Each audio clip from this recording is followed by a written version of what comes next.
you can even watch back. Giving players all the props or put them on blast. We don't give no hot takes, only talk facts. We're giving all our devotion, riding high on this wave of emotion. Going all out, yeah, cause this is our time.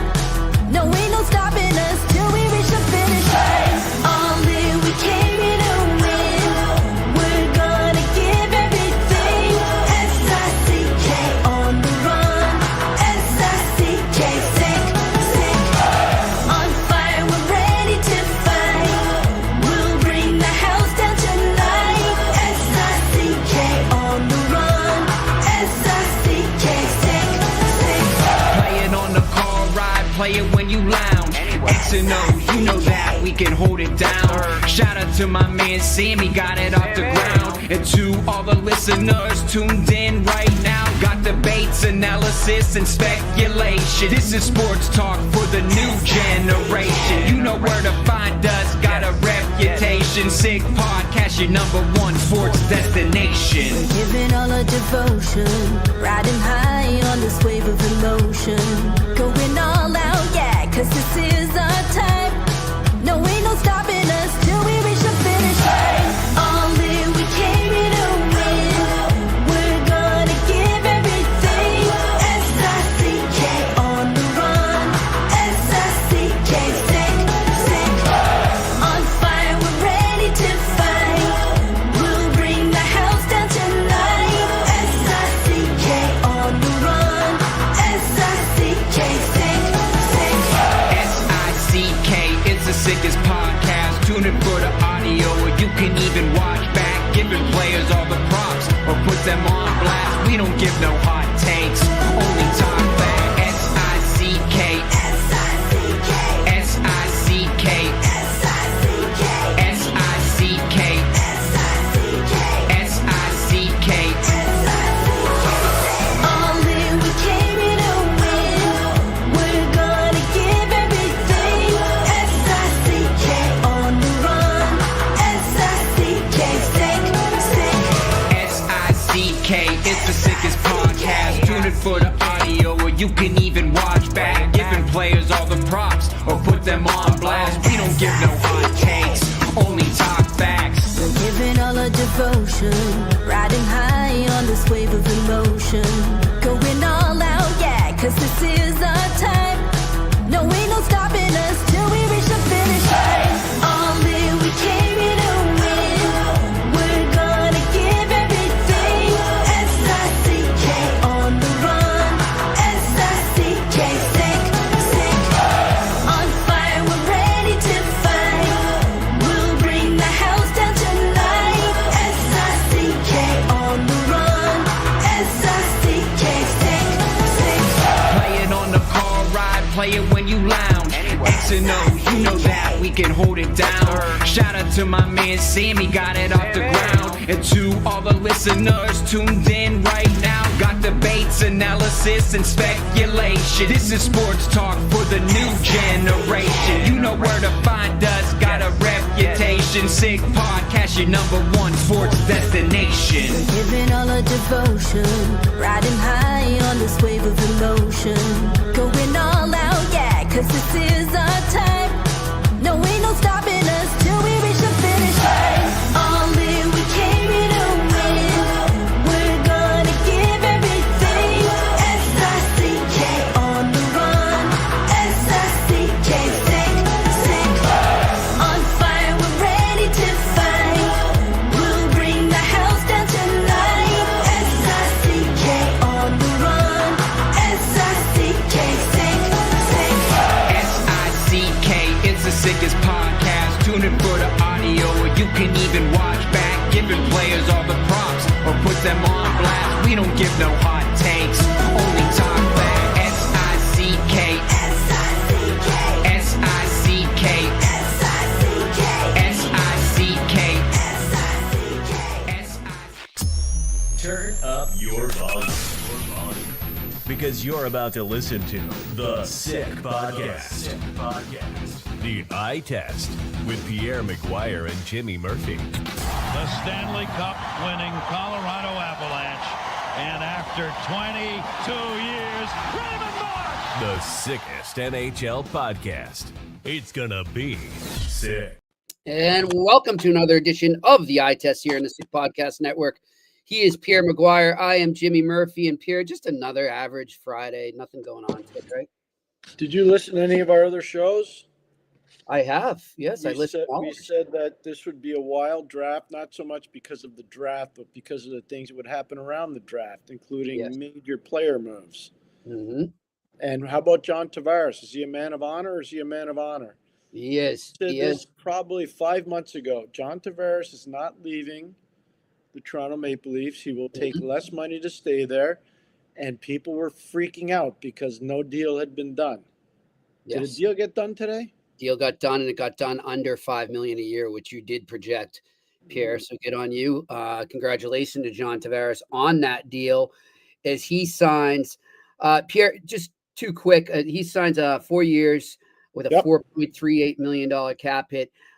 Looking at their lineup, though, Pierre, for you in terms of their roster, what is the next piece of business for the Toronto? Second line center. Oh, you're talking about Toronto. You're talking about Toronto. Second line. So sorry, because I've been doing a bunch. It's okay. Toronto, it's for another team that we're going to get to too. but Toronto for sure. Second line center. Yeah. Because I think in this world, if John's their second center, it's too much. If John goes down to their third position and plays on their second power play or even their first power play, he's perfectly slotted, and he'll do really well.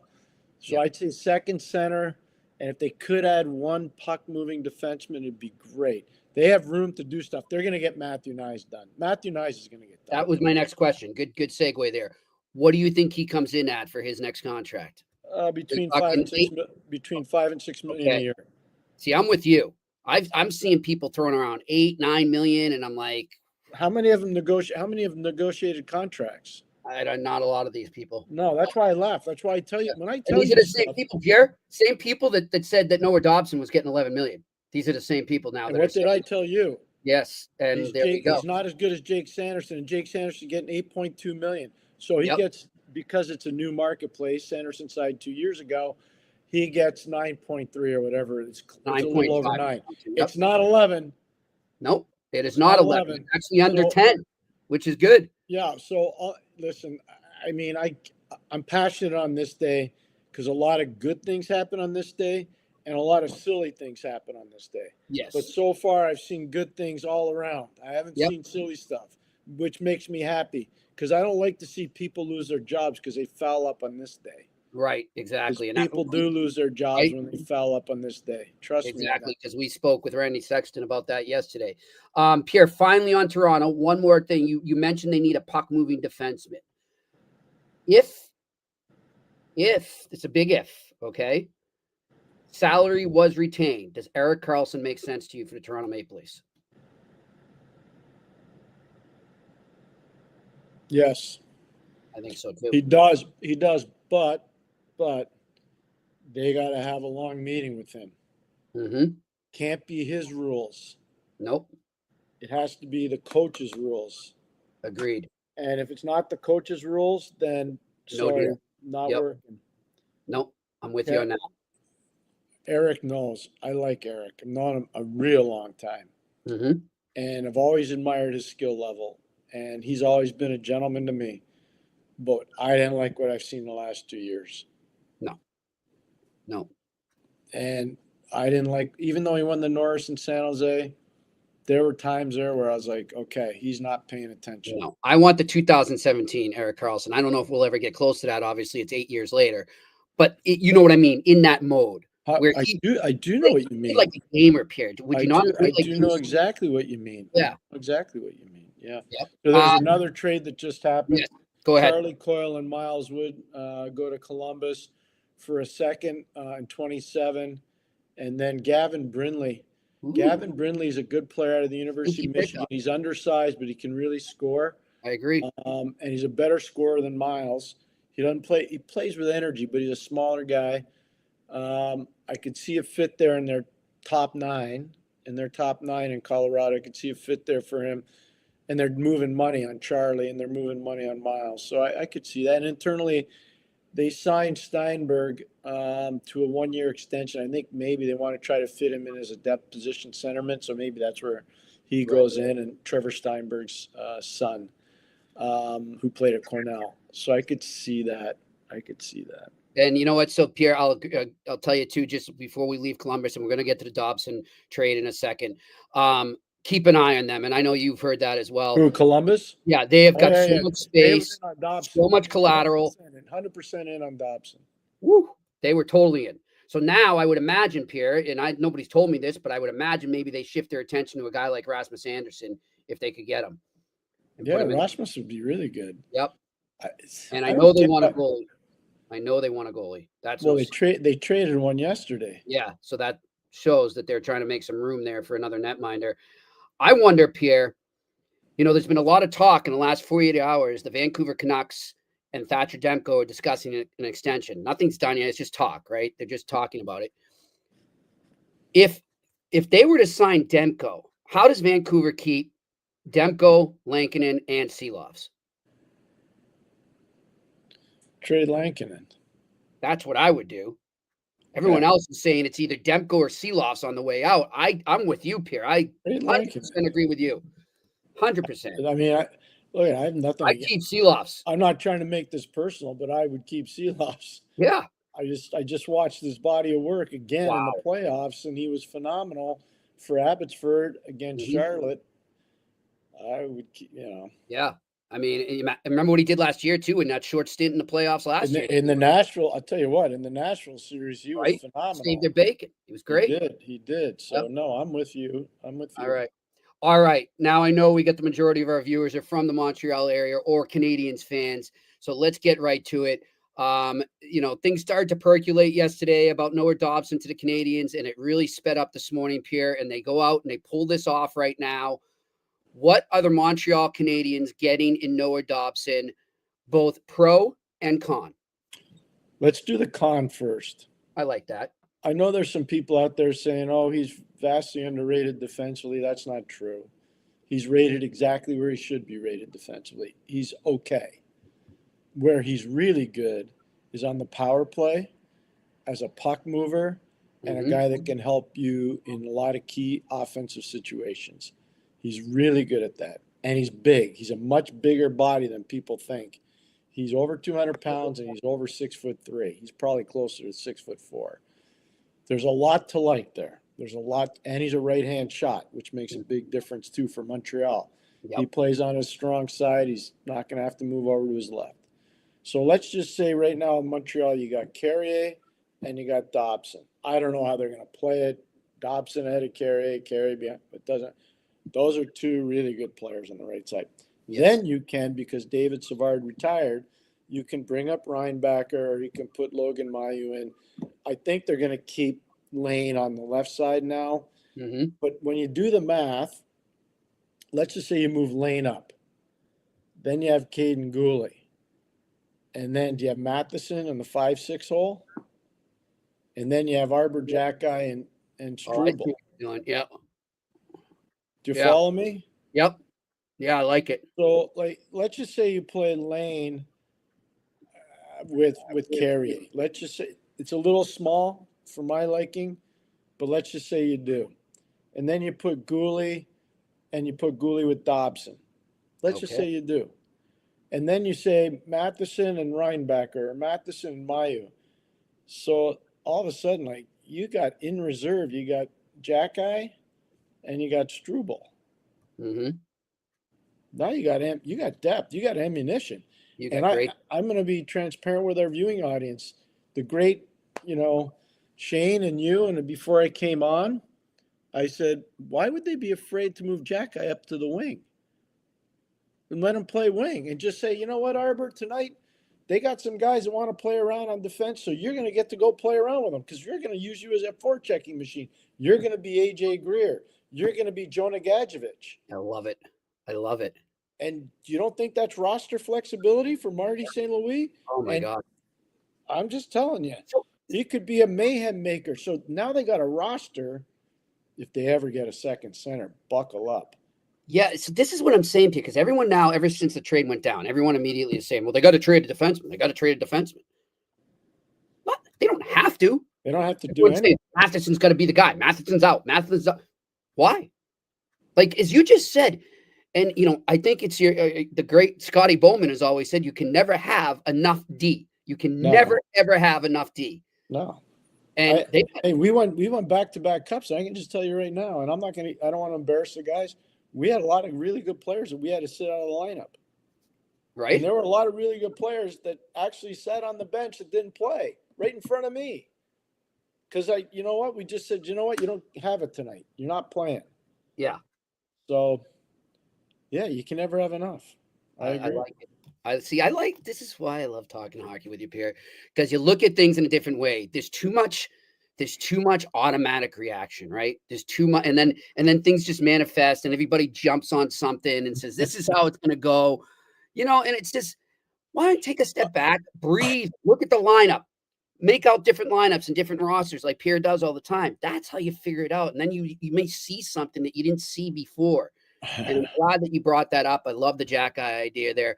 Okay. That being said, cap wise, unfortunately, they are going to have to make some kind of move. They're going to have to make a move. Yeah. So they're not, Christian Dvorak's not coming back. I would agree. You know that. So that's not going to work. Mm-hmm. I don't know what happens with Kirby Dach. Mm-hmm. I know he was back in Montreal and they're spinning the great story that he looks great and he's this and he's that. Fantastic. Mm-hmm. I don't know what they're going to do with Newhook.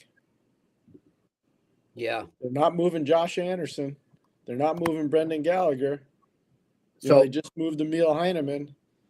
I'm glad what you just said about Gallagher there. So immediately when this trade was made, Pierre, social media lit up with him being the odd man out. The so-called insiders are saying, well, unless Montreal's going to eat his money, some of his money. Right. You're going to have to do something there to make that happen. The only way he's going. You're going to have to eat money. Do you want all that dead cap space? I don't know if you want that.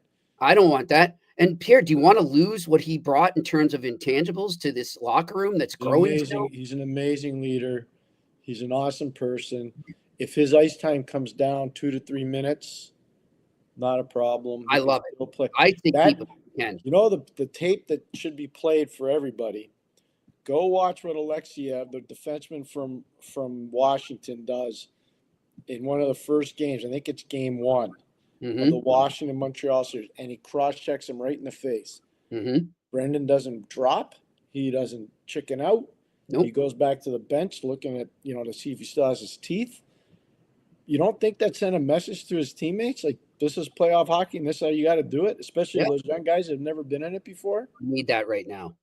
They're not like, I'm not saying like the training wheels, so to speak, aren't off yet, but I think they're still at a stage. They're into a new phase, Pierre, the young core I'm talking about, but they still need that surrounding veteran presence. And I think it can't be understated how important that is, especially at that time of year that you just referenced in the playoffs, Pierre. So good move there. Pierre, another thing I want to ask you about is the Islanders get the 16th and 17th overall pick from the Montreal Canadiens. Those are going. They're trading those. Thank you. Yep. That's where I was going to go. Okay. Those are going. They're going. You agree. So I don't know who's going to go for it, So I have it here. Islanders are 1. San Jose's at 2. Chicago's at 3. I think Utah's picks in play at 4. I don't think Nashville's trading out of 5 because I think Nashville thinks they can get Caleb Desnoyers. Mm-hmm. And we talked about it yesterday. Barry Trotz spent a lot of time in Moncton. I think that's the player they want. They see what I've been trying to tell you. There's a lot of Jonathan Taves there. I'm not saying he's better than Jonathan Taves. No, you're just saying I'm not saying he's Jonathan Taves. But there's a lot like Taves there, and the winning part is a big part of it. All this kid's ever done is win. He wins everywhere. I don't think Philly's trading out of 6. I could see Boston trading out of 7, though. I think that's definitely still in play. And I can see because Boston got a lot of catching up to do. They do.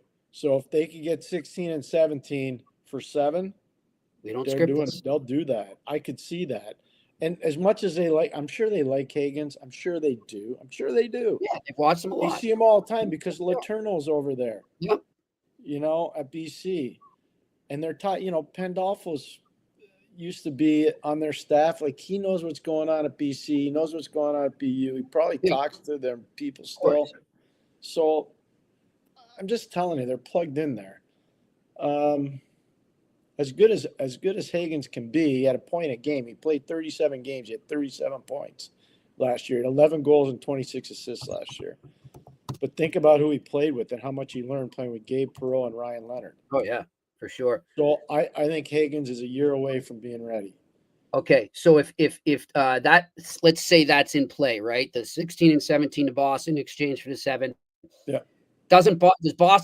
Is Boston asking for a roster player on that deal too, you think? Shoot, that's a big price. I'm not sure I'm doing that from the Islanders. Excuse me. Mm-hmm. No, you're fine. But you know what I'm saying, Jimmy? Like, you're giving up 2 picks in the top 20. I know it's not a great – we've talked – I want to be crystal clear on this to all of our great fans. We don't make stuff up on this show. We don't. And if we're wrong, we're going to say we're wrong. I've been trying to tell everybody for a long time, this is not a great draft. And that's why you're seeing teams dump multiple first-round picks, either get NHL bodies or to move backwards in the draft. Yep. This is what's going – I'm just telling you, this is what's been – I saw this when I started evaluating right around Christmas time, which is when all the Christmas tournament starts and World Junior starts to kick in and you're starting to really feel out with rosters. I remember telling Jimmy, I think I texted you during the World Junior. I said, this is going to be a tough draft. This is not going to be a good draft. Yeah. Yeah. And now you're seeing it. Yep. It's happening. Yeah, I'm just thinking in terms of the Bruins' perspective, Pierre. I think that their goal right now is to improve the current roster. But I think, what happens if they get 16 and 17 and flip those for players? And then they flip them? Good call. Yeah, why not? Do that too. I mean, I don't see why they couldn't do that. My only concern is who are you going to flip them to? You're going to probably flip them to somebody that needs to go big game hunting for free agents. Yeah, I think. Yep. Pierre, question you just off sidetrack here for a second as I'm thinking about flipping this pick and flipping this pick. Yeah, no, that's good. Who is the guy? I don't know if he's been there for a long time or maybe is a new, but from what you remember, is there a guy that's in charge of keeping track of all that? Like, is he? Yeah, but that's what those assistant GMs are supposed to do. Okay. But now a lot of these teams have these cap guys and these number guys, and so that's their role. Okay. They chart it. They're charting. Here's how many picks we got in 2025. Here's how many we got 2026. Here's how many we got in 2027. Usually you're doing 5 years out, and then you can bring. The great Lou Lamoriello gave me the best story ever. I went in his office in the old Continental Airlines Arena, and he says, Pierre, you want to see how I do it? I said, Coach, I don't want to bother you. This is how I do it. So I went in his office, and he says, I don't give access to my office too often. And I only tell you this story because he's no longer doing it. Working, yeah. And he sits me down in a chair right in front of his desk. Mm-hmm. And there's this nice wall behind his desk, and it's got different things on it. And all of a sudden, he pulls the curtain that's behind his desk open, and it's a whiteboard. Oh, wow. And it's really well written. It's in really good ink. And there's those magnetic stickers of all the draft picks by the year. Then it's the ones, how many they got coming up. So all of it, I'm sure a lot of it was on software, but for him. So basically it's like Puckpedia right there on the job. Yeah, on the wall. But for him, and probably for a guy like me, that's why, I got all I'm the same way. Papers. Yeah.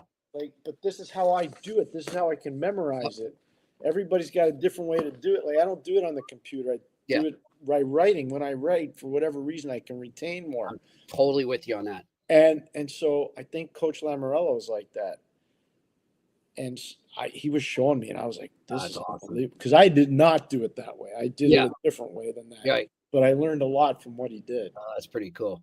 Pretty cool. Yeah. Well, whoever that person is for each team is pretty busy in this draft specifically, right? Sure. Yeah. Okay. Just back to the Canadiens quickly. Some people wondering, and I don't like this idea at all, but would you ever take a stab at Kuznetsov as a short-term? No. Fact? Sorry. No. And it's not. Evgeny's a good. Just because of the Demidov connection, you know. He's a nice kid.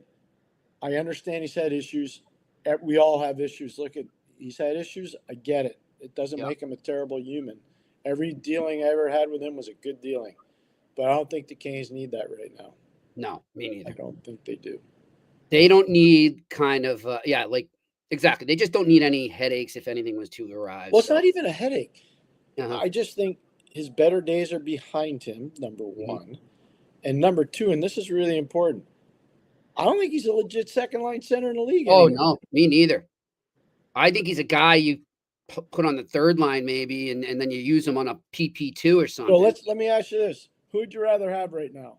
John Tavares or Evgeny Kuznetsov? John Tavares in a heartbeat. Same with me.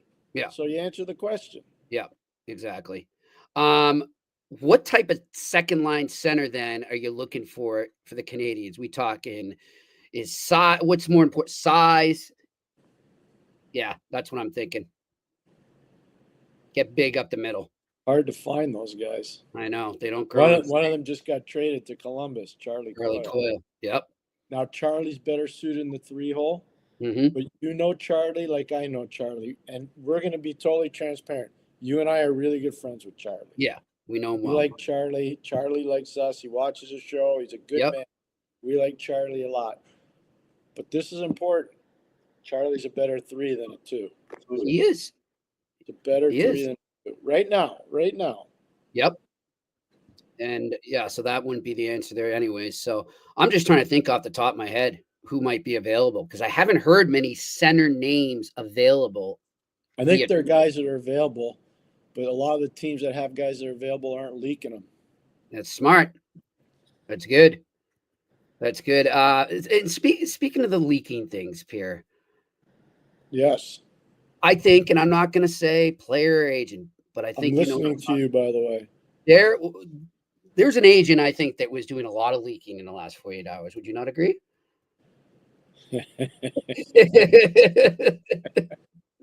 Yes, I agree. Wow. I agree.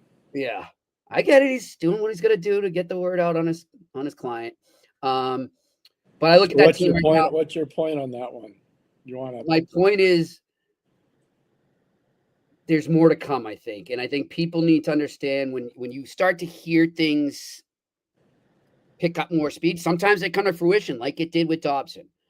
But just be wary because I think there's a lot of things picking up steam right now, Pierre. And I'm not going to bring Don't you tell me David Pasternak's going to Florida. Okay, I wasn't going to bring it up, but now I'm not saying he's going there. I'm saying I thought you were going there with. Oh no, but it's out there now, so let's say it. I'm going against. Let me ask a question because you do, and I'm saying this not because we're friends, but because I really respect your work. You know Boston probably as well or better than anybody. Maybe the great Kevin Paul DuPont knows a little more than you. Yeah, I'd say he does. But so all I'm going to say is this: how did his name get in the newspaper? That's what I'm trying to get to. How did his name get in the newspaper? Yeah.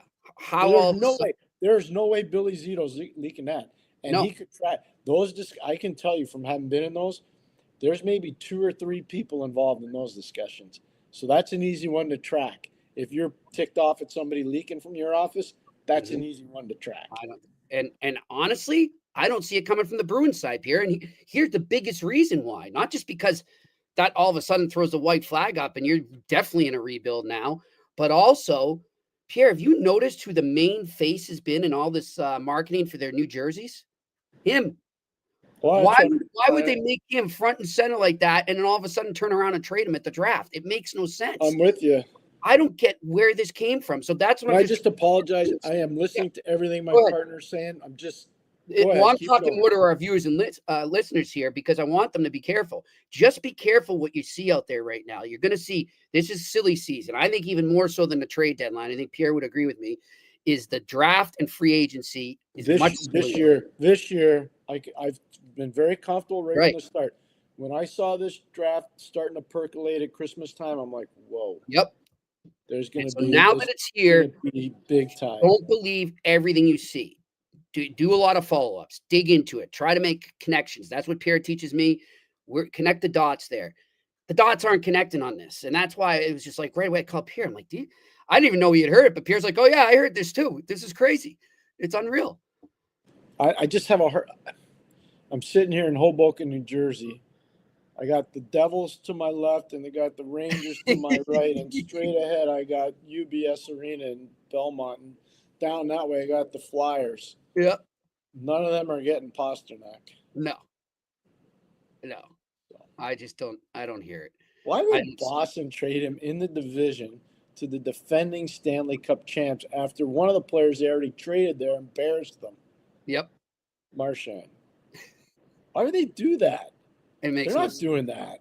No. And how would that defending champion team, the Florida Panthers, still do what their goal that they've stated numerous times since they won is to keep Marchand, Bennett, and Ekblad? There's no way in hell that you're able to do that if you took on a contract like Pasternak's. So I got to ask you this, Jimmy.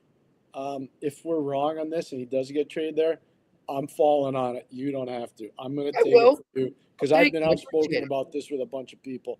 I don't know how possible it is for him to go there. I just don't see it. I don't see it either. All right, Pierre, anything else you're kind of, let's just say trade-wise, and then we'll get to just where picks might end up. Anything else? Jason Robertson's name's all over the place. Still, huh? Yeah. That's kind of weirdo. I hate bringing up guys' names, but it's too out there. Yeah, I know. It's too out there. I think Marner's getting close to where he's going. I cannot say, but I think Marner's getting close, obviously. Yep. Rasmus Anderson is a really good name you brought up. Yeah. I really thought Montreal would be a good spot for him. Yep.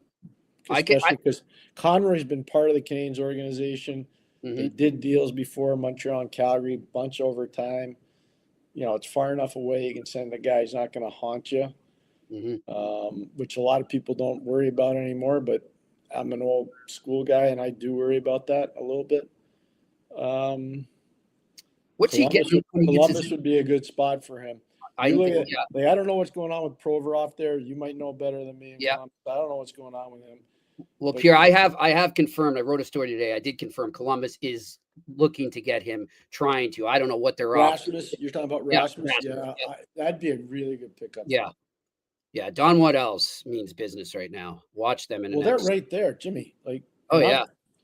Unless he gets hurt, you watch Fantilli this year. Yep. I was thinking Pierre, right? Like these things are starting to percolate, and then I'm hearing things, and like a lot of it's about Columbus, a lot of it's about Montreal. They're on like parallel paths, and think about it. Columbus just missed out. Montreal beat them out for the final spot there. Yeah. Those guys are on parallel paths almost in the Eastern Conference. This is bad news for a team like Detroit, team like Buffalo. Yep. It's not good news for those guys. Yeah. Because Montreal and Ottawa and Toronto, they're still gonna go in that division. Right. So you're looking at a wild card. So here's my one for you. And it's a good one. I was doing a show with EJ Raddick before. I love EJ. And he made a good point, and we all looked past it because it didn't involve a player. But JT Miller's with the Rangers, and the Rangers sent their pick this year, their first-round pick this year, to Pittsburgh. Think about it for 1 second. Next year's a McKenna trade. I'm not saying the Rangers are throwing it in because I don't think they are. But if you're a GM of a team, any team, and you don't have a first-round pick next year, your owner better be really mad at you because Gavin McKenna's there, man. And if you don't make the playoffs and you don't have a first-round pick, you might not have a job. Yep. You might not have a job. I'm with you on that. I'm glad you brought the Penguins. That was my final player movement, guys that are already in an NHL topic here. Pierre, there's a lot of stuff flying around them right now. You hear Rust's name, you hear Raquel. I want to know, in terms of Rust, what do you think he could get on the trade market? It's probably pick. It's probably a pick. Maybe second, third. He's not going for a first, not at the draft. No way. What are we talking, a 2026 or no? I would, if I were Pittsburgh, that's what I'd want. You're right. I just don't know if people will do that though, because I that don't know if seems they'll do it, very. but if I were Pittsburgh, I'd want that. You're not getting the first though, not in You getting a 26. roster player? You could. Would be a lower end roster. Here. If you So maybe package high-end a prospect. pick and a player, a pick and a prospect, you could. Yeah. Here's the deal though. If they move Rust, aren't him and Crosby pretty tight? Oh, they're really tight. But you know what? Sid and Jake Gensel are really tight too. Yeah. Now what's Crosby Hey, thinking? dude, I'm just telling you. I remember I got mad when they traded Ryan McDonough in Montreal, but I got really mad when they traded Jake Gensel in Pittsburgh. Mm-hmm. I was like, what are you doing? Yeah. Why would you do that? Why Yeah. wouldn't you just sign the guy? Yep. Like, what? Why? There was no reason. Yeah. It's there's a lot of whys I'm asking there over the last couple of years, but we will see what happens with them. Time will tell. All right, before we get to the Q&A quickly, Pierre, still the same guys you're watching as being huge X factors here in the draft in terms of where they land. There's gonna be. Here's the one. It's not. I'm not nervous. Is there a guy we're not talking about? Maybe. No. We're on the right guys. Okay. The guy that I think is going to jump into the top 10 is Brady Martin. Mhm. I do. I think most people have him anywhere from 10 to like 14. I think Brady's jumping in the top 10. He's too valuable. And people saw. I'm not saying he's Sam Bennett because I don't think he is. I think he's a little like Mike Richards when he played. Yep. He's got a little bit of Bennett in him, but he's not as Bennett type. He's a farm strong kid. I don't think there's going to be a big learning curve for him to play pro hockey. So he's one that I'm watching. But the one team like Utah, I think could trade their pick. The one that I wonder about is San Jose. Would San Jose want to trade to? Because somebody like I told you yesterday, Michael Misa is really good. I know. Really good. And it He's seems probably like He's probably a year away from being ready. right. But he's really good.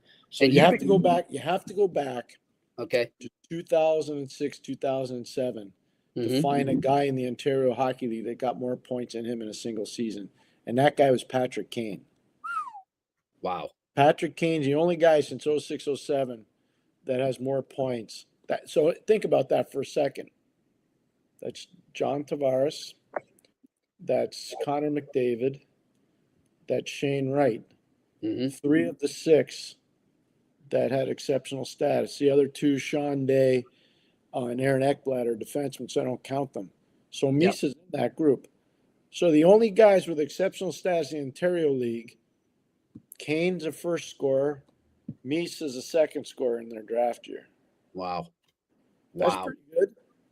That's amazing company to be in for that kid. And was a heck of a year in the Ontario League. The Ontario League was a really good league this year.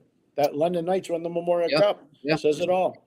We were talking to Randy Sexton about that yesterday. I think Frundell too, Pierre, keeps seeming like San Jose really likes him. Like They do, but what happens if they really want an NHL player? Like I've seen Frundell play a lot, and I'm a big fan of what goes on at Djurgården where he plays. But Right. So, and I don't want this should not be held against a kid, but it shows the learning curve. That kid didn't play in the SHL this year because Djurgården wasn't in it. They were relegated. They were in the Allsvenskan, Okay. which is a step below. They do it like soccer. I didn't realize Yeah, that. they do it. So they got relegated. And that's a big, like the SHL. If you were telling me he's coming out of the SHL and he's been playing against Timrå, and he's been playing against Leksand, he's been playing against Frölunda, and he's been playing against Färjestad. If you told me that, I'd say, okay, not that big a jump. It's a jump, but not as big. But when you go to the Allsvenskan, it's down. It's not where the other teams are, if that makes sense. Yep. All right, Pierre. Let's talk about Betway and then get over to our Q&A here because we got to get you out of here in about 15 minutes. So let's do this now. Let's talk about Betway, where you can still go all the way with Betway, and you can bet on the NHL draft right now. And even if you lose, you can still get up to $200 credit back. So go to that QR code right in front of you or the details section on the website to create your account and redeem the welcome offer. This offer is not available in Ontario. Terms and conditions apply. You must be 18 plus and always bet responsibly. And let's go over to that draft board right now. All right, Pierre. So everyone pretty much knows Schaefer's going to be number 1. So they only offer you from the second pick up. Or down, if you want to look at it that way, that you can pick on who will go where. Michael Misa right now, that we were just talking about the second pick there, so there was a good segue. Michael Misa is the favorite at minus 500. However, Anton Frondel creeping up. He was about plus 800 when I looked 2 days ago. He is plus 300 now. So I am going to suggest to jump on Anton Frondel to go with the second pick overall. And then also, Pierre, who's your guy that you think could really shake things up? And Caleb. Yes, Caleb right now. If you want to take him at the number 5 pick, where Pierre mentioned he might end up with Nashville, he is the favorite there at plus 150. So Pierre, he's been jumping up in the with the odds makers here. So they might be listening. Could they be listening to the eye test? I think they are. Yeah, I think they are. He should jump up. Yeah. And again, I'm biased because I know the family. But he should be there. Like 5 is a good spot for him. He's not ready to play in the NHL next year. He's not. All right. And then a sleeper there that's been making rising up the ranks too. Porter Martone now is. But he was always in the top 4. So where do they have Porter? They have him right now. If you want him at number 5, he'd be the second favorite to go at number 5. If you wanted him at 4, if you thought he was going to jump that high, he's a long shot. He's at plus 1,000. So this is really important for the people that are doing that. I'm not going to tell you which way to go. If Utah trades 4, and there's a lot of speculation they might, or San Jose trades 2, and there's still, I'm not saying they're gonna, but there's speculation they might. If either one of those trades their picks, that's going to change a lot. Okay. It's going to change. I'm just telling you. Because if San Jose trades 2, I think Misa's going to. Okay. Now, Pierre doesn't want to give gambling advice, but I will. But I'm not doing. I'm just telling you. Okay. And based on your intel, you might be able to get better odds right now if you're thinking about some of these guys, because as Pierre says, it could change. So just monitor that stuff as it goes on. Keep track of that because he's right. 4 is a big one too. Watch Utah. Okay. That's all I'm going to tell you. I'm surprised, Pierre, actually at 4, they have Hagens as the second favorite there. Well, the reason why now, I would just say this. No, it's okay. It's fair. Because the Islanders, they got 16 and 17 now. Oh. So they're going to move they're moving those picks. Oh. So somebody slides back, maybe it's Utah. Boom. There you go. And then the Islanders slide in there and get those guys at 4. Yep. Interesting. All right, let's get to the Q&A. What do we got? Juice _031017. Pierre, do you believe Montreal has one of the better blue lines in the NHL now? I do. I do too. I do. All right, next question. Franco, where does Dobson fit in the 7-player profile for Montreal? That's a great question. It is. He's not an elite shutdown guy, but he can be an elite puck mover. So they're redundant at that position, which is something you want to be. Between Lane Hudson and him, you're in a real good spot. And the shutdown guy eventually is going to have to be Caden Goalie. Okay. Next question. Alex Evanowski, why did the Islanders demand more from the Jackets than the Canadiens? Is it just because, it's an in-division thing? It feels like it was such a jump compared to what was asked from both teams. I have no idea about any of that stuff. I don't know. A lot of people are saying that the Blue Jackets offered way more than the Canadiens. Well, what was it? I don't know. That's the one thing they're not saying. No, but I know exactly. It's like if you're going to say that, tell us what it is. Alex, I like a lot because I think Alex is smart. But like, if you're going to throw not Alex, but if somebody's going to throw that online, what would they offer? Exactly, because Alex is. How do I Alex know is that just their telling offer us was better? I don't know that. I have no idea. So we'll see. Next question. Renaissance Resistor. Apparently, Dubas is shopping Malkin. What would the return be on that? A draft pick. Yeah, I don't think maybe a number 3 center. I don't know. I read that today. I have no idea what they're doing. And I'll just tell you, I don't think that's something that's going to happen soon. That might be something more in season. And Gino gets to decide. He's got a known traits. Exactly. I don't know. I'm just being. I like Renaissance too. He's always in touch. I just don't know. I couldn't tell you. I hate to see, like, I know Gino, and I know how much he cares about being a Penguin, and that's a hard one. Yep. At some point, you do have to have feelings for the guys. Yeah. Like, I do. You know, when I was running a team, you still care about your players, but it's a part of the business. Right. But like players like that, I'm not sure. Oh, actually, Pierre, our good friend, there you go, Aaron Portsline, who is very reliable, reported 2 firsts and Voronkov. 2 firsts and Voronkov?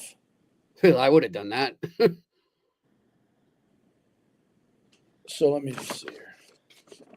So they were given 14 and 20. Uh-huh. But Voronkov is a key. He's a really good player. Yeah. But Heineman is not exactly brutal. Yeah, he's not chopped liver at all. So I'll tell you why. They valued 16 and 17 more than 14 and 20. There you go. I'm just telling you, they did. There you go. And it could also be the division part. But that's good that somebody sent that in. Thank you for sharing that. Hey, that's Jason. And Aaron's porch line is really we love him. He's on him. He's good. Yep. He's been on the eye. But that's right. So that's why I do these lists. So Columbus had 14 and 20, and they traded back, and they got a ton about Islanders, and they get 16 and 17. That's why. All right, there you go. Next question. Big Bill, with Heineman gone and likely Dvorak and Armia, who will fill those roles on the 3-4 lines? They got a lot of guys. What about Luke? What about Luke Tuck? What about Jared Davidson? What about Owen Beck? There are a lot of guys there. We can keep going too. There's some tough guys there. Montreal's done a really good job. You can start to filter those guys in now. Yeah, no, I'm so impressed by what Montreal's done. And Nicky Bobroff deserves a lot of credit. Marty Lapointe deserves a lot of credit. Kent and Jeff deserve a lot of credit. All their amateur scouts deserve a lot. They've done a really good job. Just telling you the facts. For years, I didn't think they did a good job, and I said it a lot. Yeah. People used to think you had it out for the Canadiens, and I'd be like, my favorite just team. telling it like it is. I told the truth, and you know what? I was right. I hate to tell you, but I was right. I get the same thing. People think I hate the Bruins. I don't. I'm just telling you what I think, and you can disagree with me, and that's fine. And if I'm wrong, I'll tell you too. Exactly. Like, I'll tell you one thing. I wasn't wrong on the Ryan McDonough trade. I'll tell you that right now. Nope. But you've been calling this.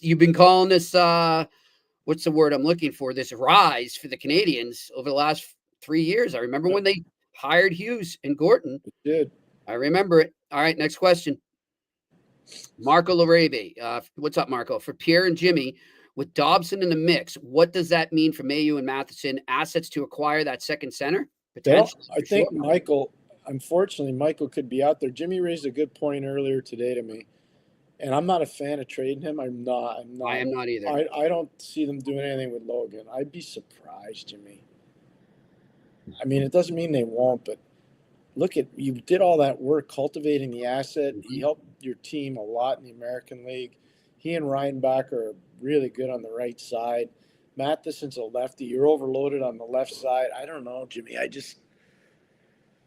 If you can get the number 2 center you really want, then maybe you do it, but it's hard to do that. All right, next question. Brad K with the new CBA. What's the benefit of reducing the max contract length by a year? Because it lets guys get to free agency sooner. It's harder and harder to play in this league all the time. Pierre, we'll get into it more next week, or maybe even we get to the once a week shows, but I do want to talk about that. I kind of feel bad, and I want to just say this, that that's kind of gone under the radar because of all the stuff going on with player movement in the NHL and the draft.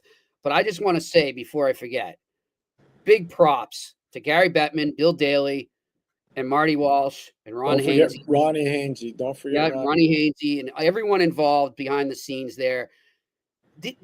15 years ago, I think Pierre agrees with me. I would have never saw an extension of a CBA coming this early and things being this harmonious. So credit to them for putting whatever egos they have aside and doing what they can to make the game better. I think they deserve that credit. I've been around for a long time.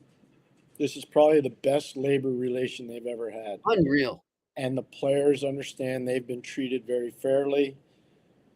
They're always going to want a little more, but I think they understand they've been treated fairly. Mm-hmm. And I think the league's got a really good agreement with the players. I coached in the league when they went from 82 to 84 games. It didn't cause any problems. I have no problem with them shrinking it from 8 to 7. I think that's appropriate. The travel stuff, I told Jimmy, I'm old school. Like I don't like seeing guys get off the plane with jeans and a t-shirt. I don't like that. Oh, the dress code. Yeah, but I mean, if that's what they need, if that was going to be a deal breaker, then let them do that. I don't care. But I can just tell you, like, if I were part of a team, I would still travel with a shirt and tie. That's just how I am. It is better to look marvelous than to feel marvelous. Travel, like that's how I travel. Yep, it's true. That's what I do. But that's how I grew up. I don't know any better, you know? Right. Yeah. So the only other, I'm just trying to think, was there anything else? Oh, the LTIR. I think that had to happen. Yep. So they closed that loophole. I think it's all good. Yeah. I think it's all really good. Love it. So credit to them. We're gonna try and get one of them on either daily. We'll get either Bill on. I've been texting with them. I don't know if we can get the commissioner on, but we'll get Bill on for sure. Okay. And, why don't we get Marty on too, just a different time? Or Hainsey. We can get Hainsey on. Hainsey too. Be nice to get him. Yeah, let's do that. Hainsey's agent was Matt Cater, so we can get Hainsey on. Oh, there we go. There we go. All right. Next question. What centers can the Canadiens go after in free agency to fill a bottom 6 role? Good question. It's a good, but it's a problem. Yeah. This is not one of those good years to be doing that. No. And, you know, I think that's what give our friend Billy Guerin a lot of credit. Like I don't think he was in a rush to trade Freddie Gaudreau, but Freddie Gaudreau, I think if he would have waited another day, there might have been more than a 4th round pick. Yep. For Freddie had a hell of a year. Like I know people are looking at the playoffs and saying, "Oh my God, he wasn't getting a play." He had like 17 or 18 goals, if I remember, and his faceoff play was really good in the regular season. It wasn't great in the playoffs, but it was good in the regular season. But guys like that are hard. They're valuable guys right now because they're not cap busters. They're cap friendly. They're really cap friendly. Yeah, and I see people suggesting either Hurdle or William Karlsson. Hurdle, do you know how much money Hurdle makes? I know, and by the way, and I just want to say, center. By the way, please. Those guys are not available right now. That's what I've been told. Well, Hurdle, I think Hurdle could be available eventually. Who was the other center you said? William Karlsson. I would take that one. I would in a heartbeat, but I don't know if Vegas wants to do that right now. I would take that one if he's available. Is he the original? Is he the last misfit? I think he is, right? He's the last guy from their first team. Carrier's gone. I'm just doing the math. Let me do the math. Carrier just left. Marchessault left. Riley Smith's back. Oh, he's back. Yep. Good call. I'm just going over it all, my board. Yeah. Riley Smith's back. I think Riley would be the last misfit with him. Okay. But all right, Karlsson, I'll never forget they were playing Washington in the final. And I don't know what – I never asked Gerard Gallant this. I should have. Gerard was such a good coach there for that first year. He was really good. Oh, yeah. But I remember near the end, they didn't have Karlsson out for a big face-off on the power play. I'm like, what are they doing? And they lost a draw, and eventually I think the puck ended up either out of the zone or into the empty net. I can't remember. But I was like, darn it. Like that Karlsson was so good that year, but he's been good ever since he's been there. Alexander Facette in the chat room saying, don't forget Shea Theodore and was McNabb one of them? I don't think McNabb was. He was. McNabb was. And okay. So Shea Theodore came.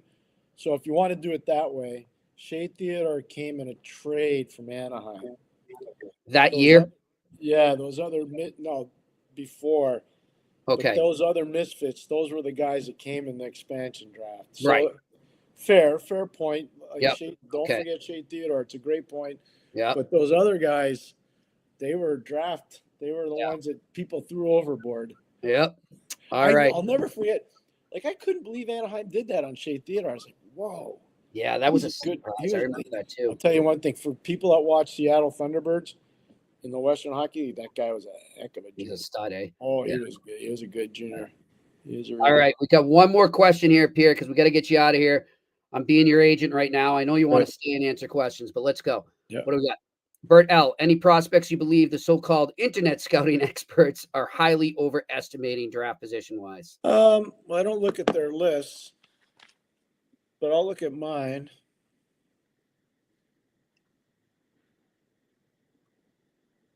Because I might have overrated one.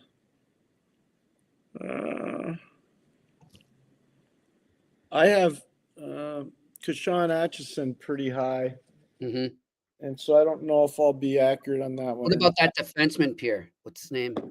The one that some people are putting in the top 10. I can't think of his name right now. I'm having a brain cramp. Who? Jackson Smith? Yes. Do you see him in the top 10? I have him at 12. Okay. I have him at 12. Radim Murtka.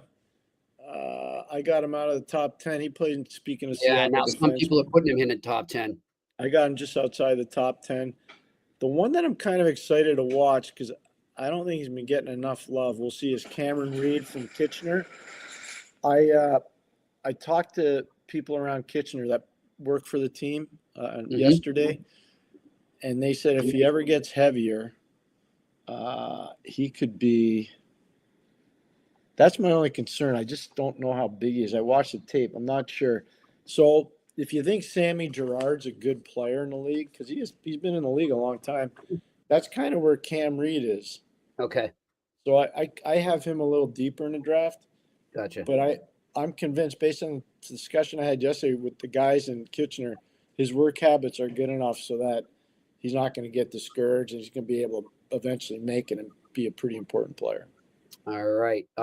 We got to get you out of here, Pierre. Appreciate you taking the time, my friend. Enjoy tonight. We watch Jeff Marek. You can catch it on YouTube, right? 7 o'clock on YouTube TV with Jeff Rock for 3 hours. Yep. If anyone needs to find it. And don't forget, I'm with Tony Marinaro from 6:05 to 6:45. Oh, okay. So we got 6:05 with Tony here on this podcast network. Yep. 5:35. I know you're with Mitch Melnick on TSN 690. So Pierre's everywhere tonight. You'll find him if you look hard enough. Want to thank everyone out there for their questions. Thanks, Shane, for working the boards up in Montreal. And Pierre, we will talk, I'm sure, but for everyone else out there, enjoy the draft, enjoy the madness. And we'll talk to you back here on the eye test on Monday on the Sick Podcast Network. And that's a wrap. Hope you don't miss us too much until next time. Follow the eye test with Pierre McGuire and Jimmy Murphy on YouTube, Facebook, Google Play, and Apple Podcasts.